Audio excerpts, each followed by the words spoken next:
Hi friends, this is Trilochan from Silan Software Pvt. In this video, I will explain about the concept of Python tuple. So guys, before starting my session, so one point I will tell: if you have not subscribed our channel, please do subscribe, share, and press the bell button for getting more and more updates. Okay, so come to our points. What is Python tuple? So guys, in my previous video, I have given the clarity about the Python list.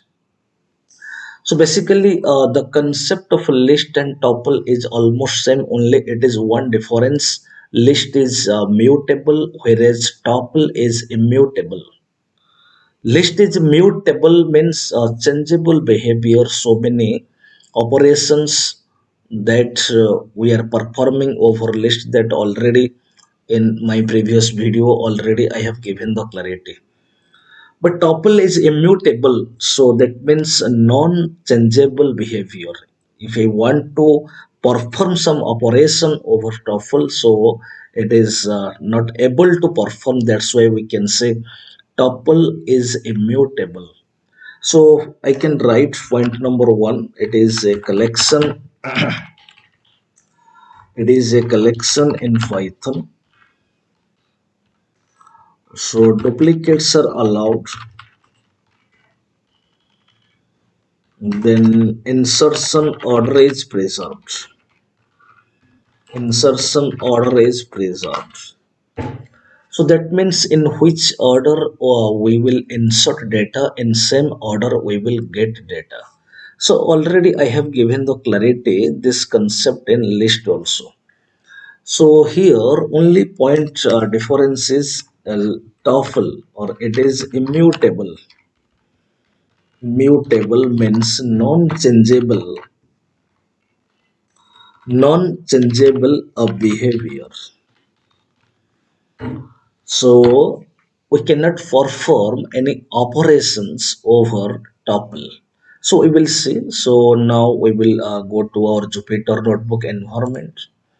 Now I will create a new Python file, and so now I will give the file name, let Python tuple tutorial. Now I will click on rename option.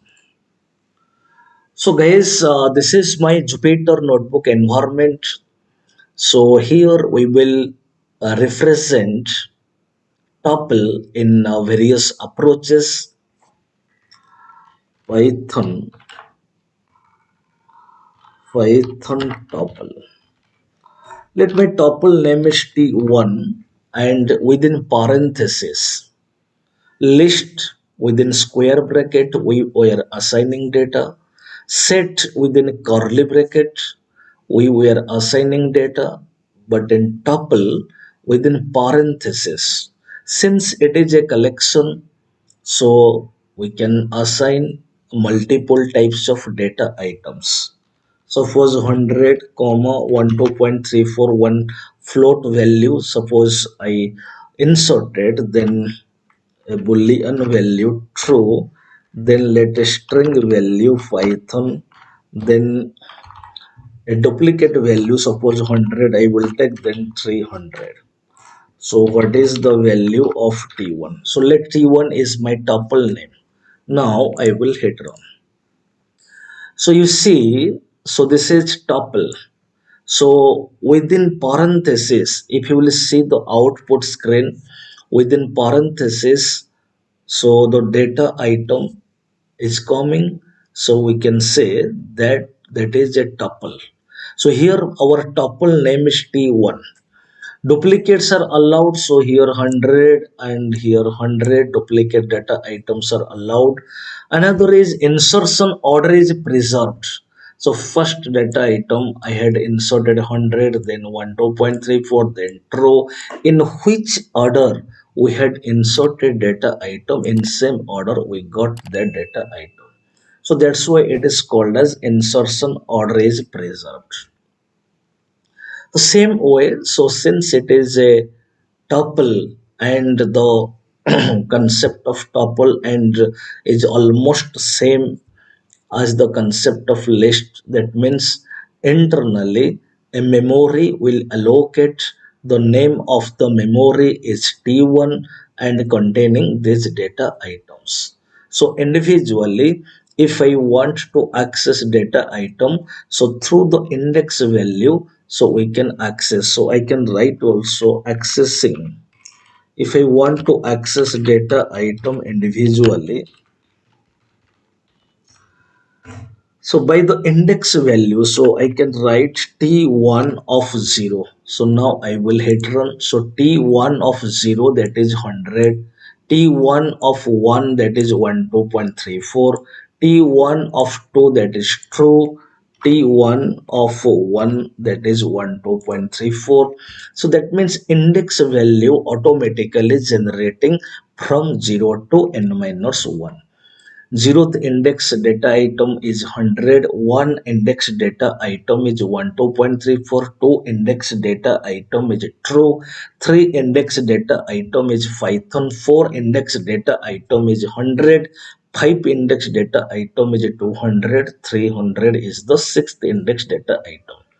So 0 to n minus 1 index automatically generating. Similarly, also if we will say in backward way, it is possible that we can specify the index in backward way, that is minus 1 to minus 1, minus 1 to minus n. Suppose I will write t1 of minus 1, that is minus 1 index value is 300. If I will hit run, I will get 300. t1 of minus 2, so that is 200. If I will hit run, so I will get the value 200. So like list in tuple, so it is possible to specify the index in forward way and in backward way. In forward way, index is 0 to n minus 1. In backward way, index is minus 1 to minus n. Now I want to find the length. I want to get the length of a tuple. So very simple. The number of data items present in a tuple, that is called as length of a tuple. 1, 2, 3, 4, 5, 6, 7. So length of a tuple. Length of a tuple, that is len function. Tuple name is t1.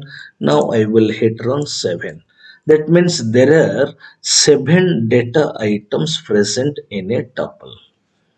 Now currently I told internally a memory is allocating and the name of the memory is T1 and the memory T1 containing these data items. Then question will arise, what is the size of that memory? That means how much amount of memory reserving for T1. So how we will get for that? We have to import a module. This point already I have given the clarity in my Python list tutorial video. So there is a function, that function name is get size of function. So get size of function is a built-in function coming from sys module. That's why we have imported sys module.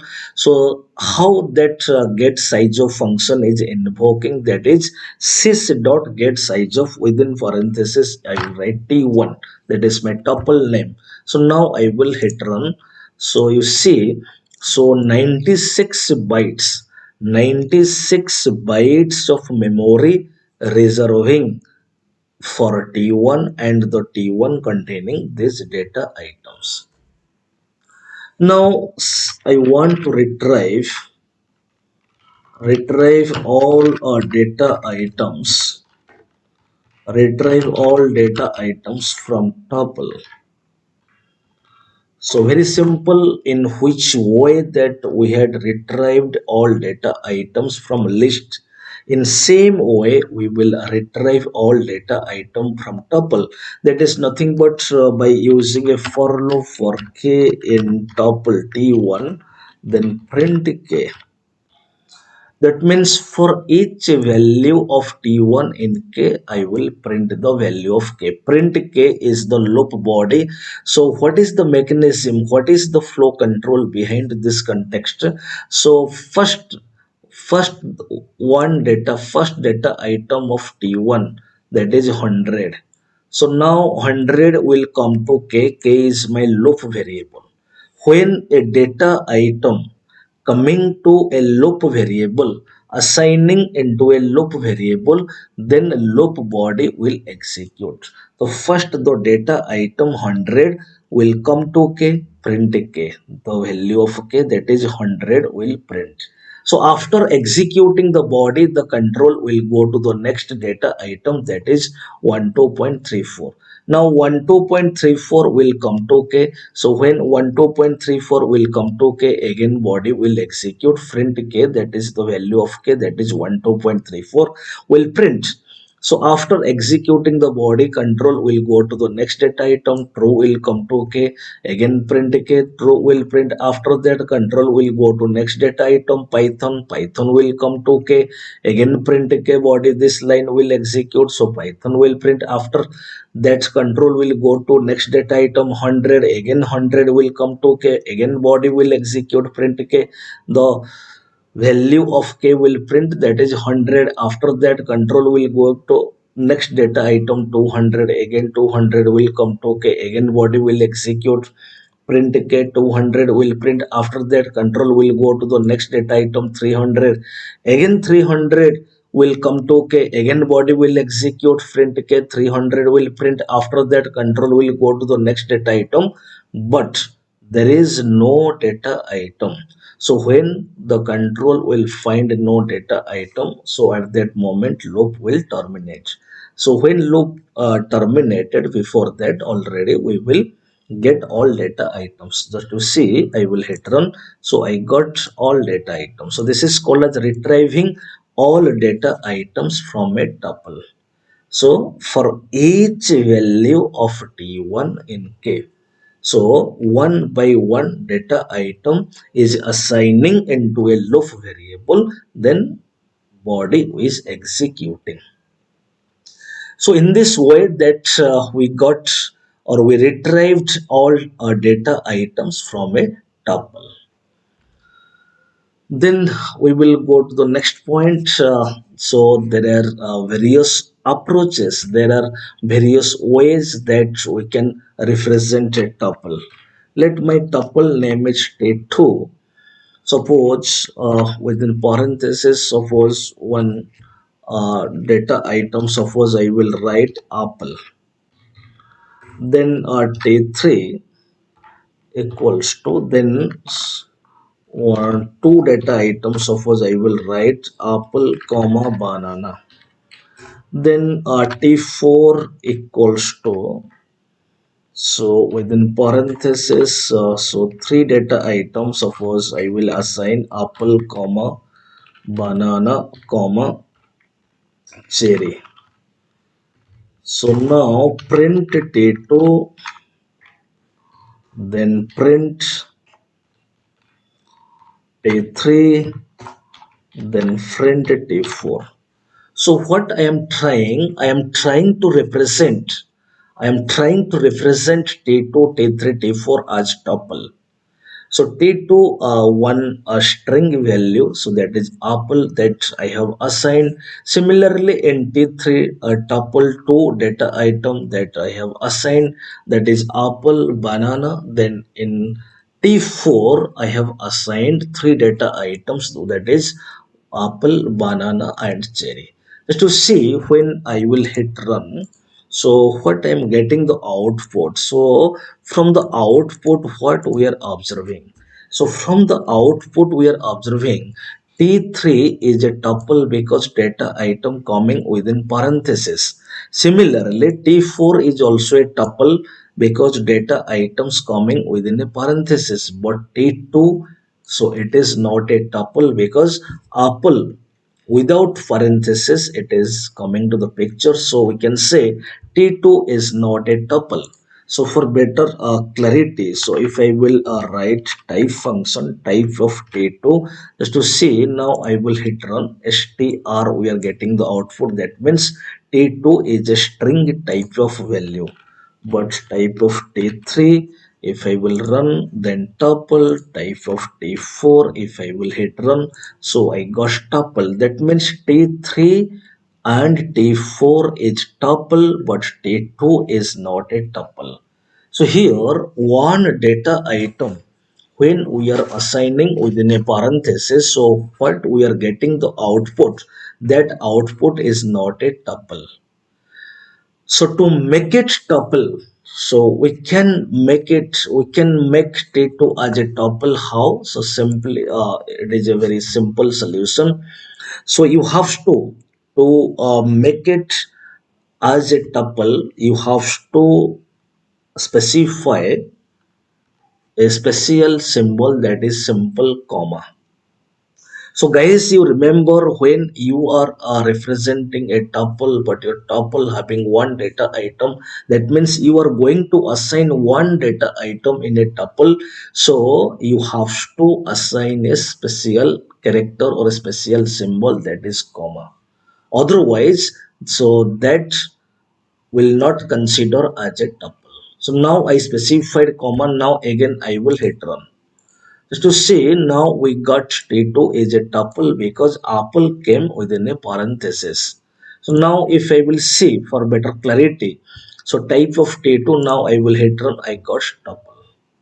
Okay, so what we are observing from this scenario, if we have one data item and we are assigning within a parenthesis, so it is mandatory that we have to specify a comma for making it tuple. Then another, we will go to the next point. Then in another way that we can represent a tuple, let my tuple name is t5. Suppose I will not specify explicitly parenthesis. Suppose I will write, suppose 10. Suppose I will write 1 comma. Suppose currently we knew if you have one data item, then it is mandatory that you have to specify a comma for making or for representing as tuple. Then t6 equals to 1 comma 2, t7 equals to 1 comma 2 comma 3. Then print t5, then print t6, then print t7. So now again I am trying to represent t5, t6, t7 as a tuple. Just to see, now I will hit run.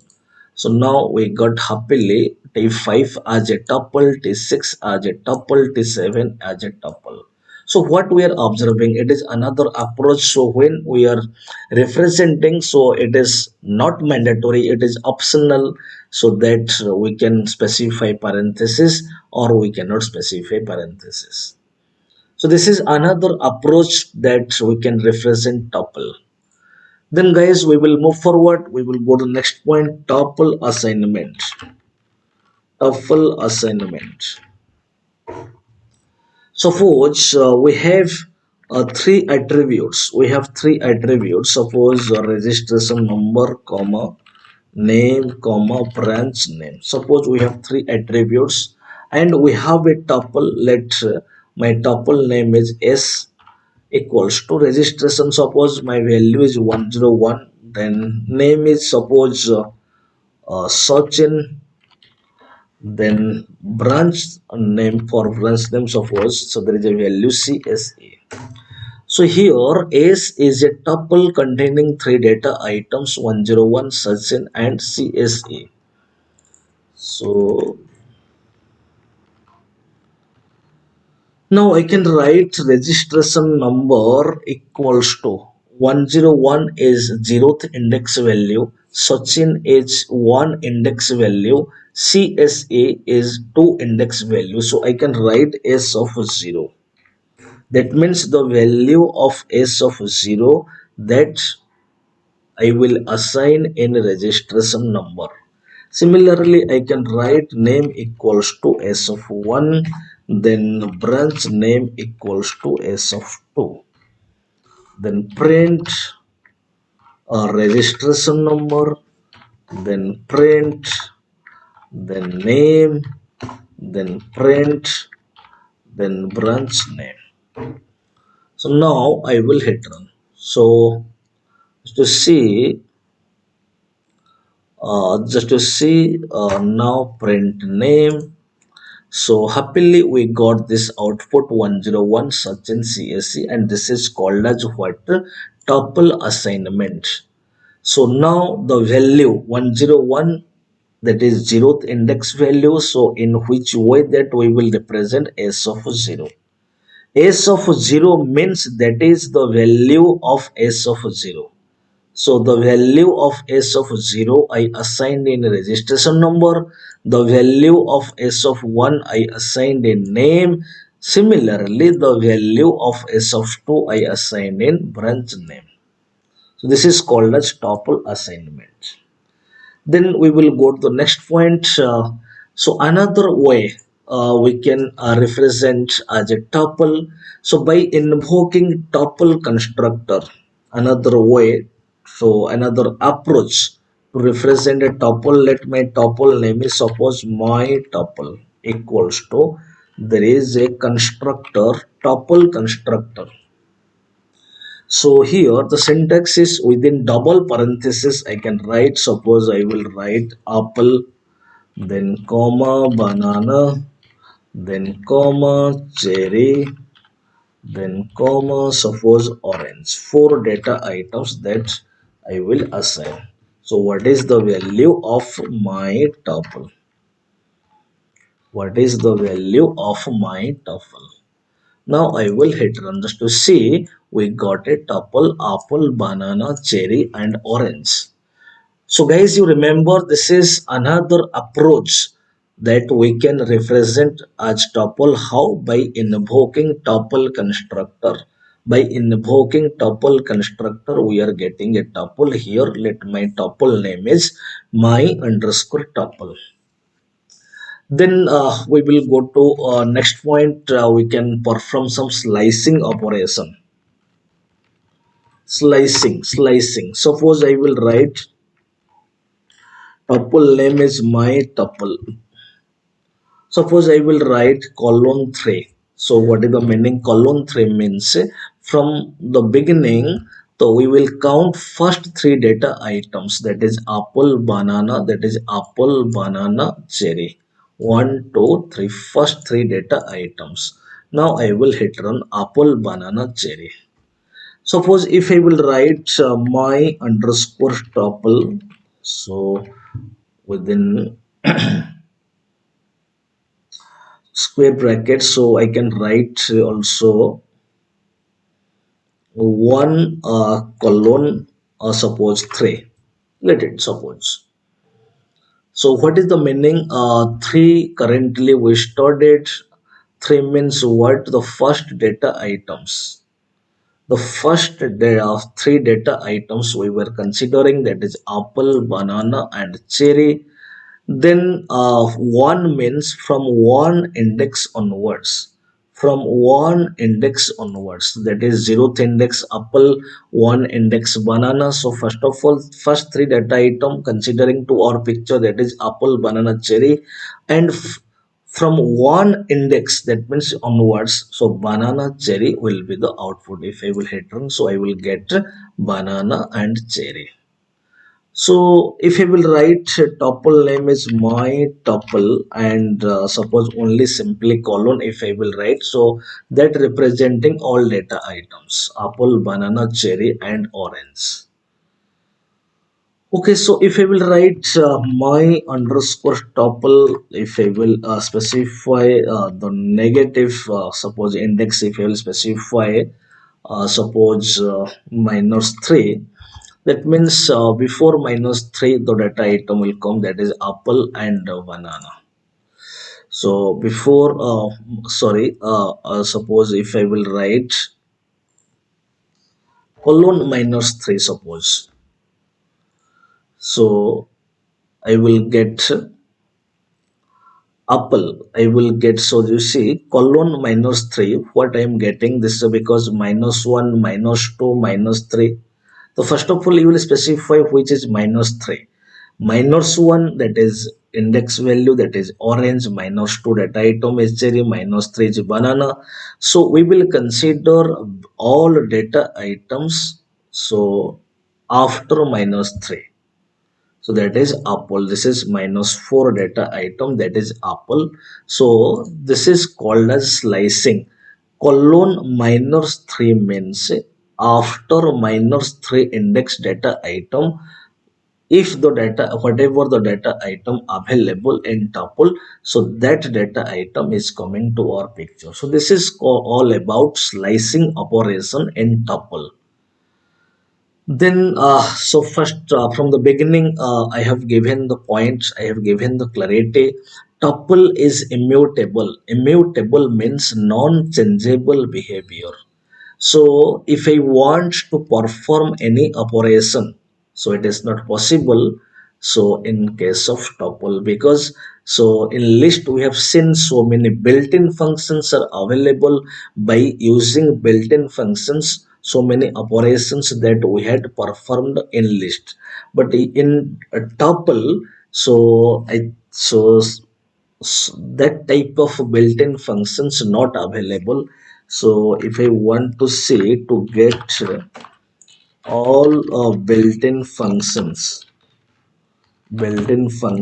in tuple, so that is how I will get, by invoking dir function. Suppose tuple name is my underscore tuple, just to see only two built-in function that tuple have. One is count function and one is index function. Count function representing what? So it is counting or finding the number of occurrences of a data item. How many data items, how many times a data item is present.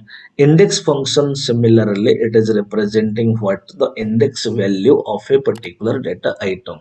So these two function, apart these two function, there is no built-in functions available in tuple. So hence we cannot perform any operation. Simply count function. Suppose if I will write my tuple name is my tuple, so within brackets suppose I will write banana.